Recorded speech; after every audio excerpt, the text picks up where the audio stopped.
Now, what you are expected to do. You will be assigned to a team randomly. There are arguments around that,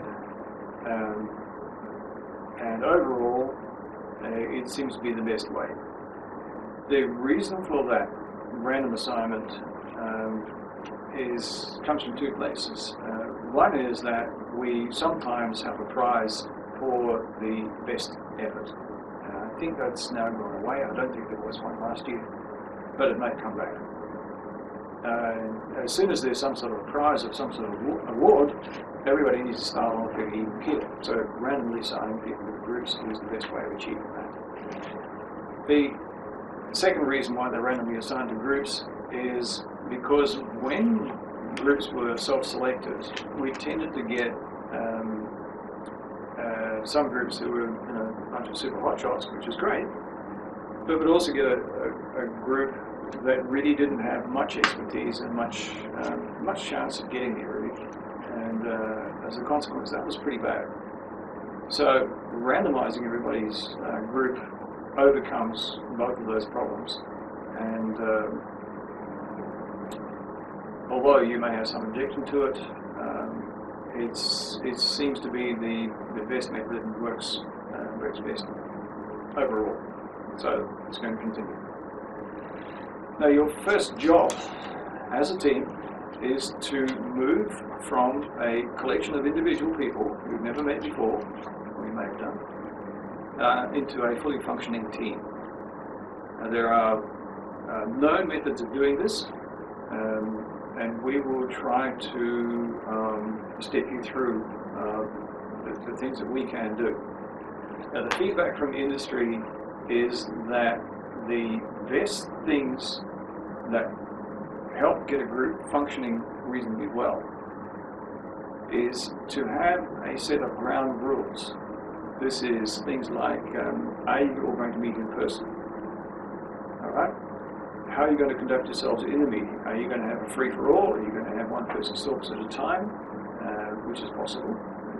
You can have the talking token.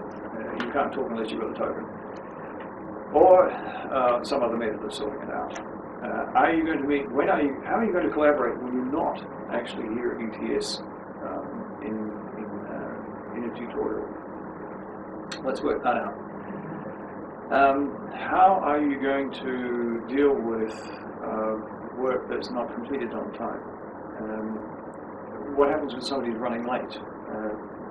What are you promising to deliver for the team?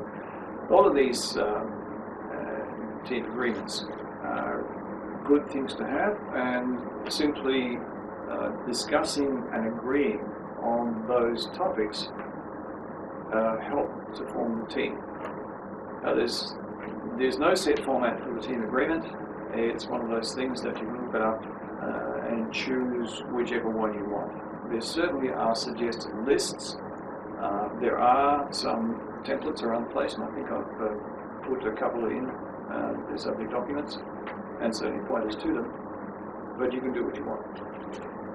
The second thing that helps get a team functioning together is a charter. That is a project charter. What is the project to do?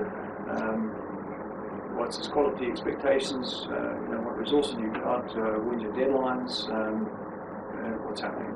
Now that team charter is not necessarily I'll supply that, but the team itself should review it and should add anything they need to add.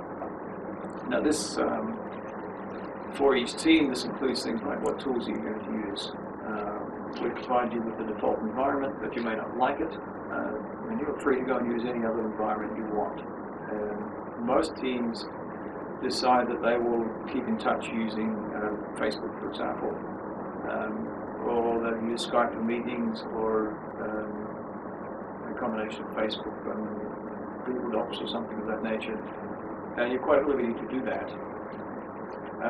The other things that teams decide on for tools is they'll use an issue tracking system. Some teams actually pay, I think it's $10 a month to Atlassian for a license for Jira. You can do that. UTS is not going to pay it for you. We provide you with an environment for free that is tracked, which is an issue tracking system, and you can use that. One that is free is Trello. You can use that. It's a commercially available system, but you can use anything you want, and it's up to the team to decide.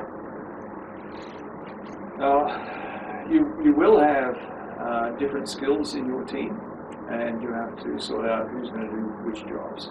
The thing that you won't have is you won't have all of the skills you'll need.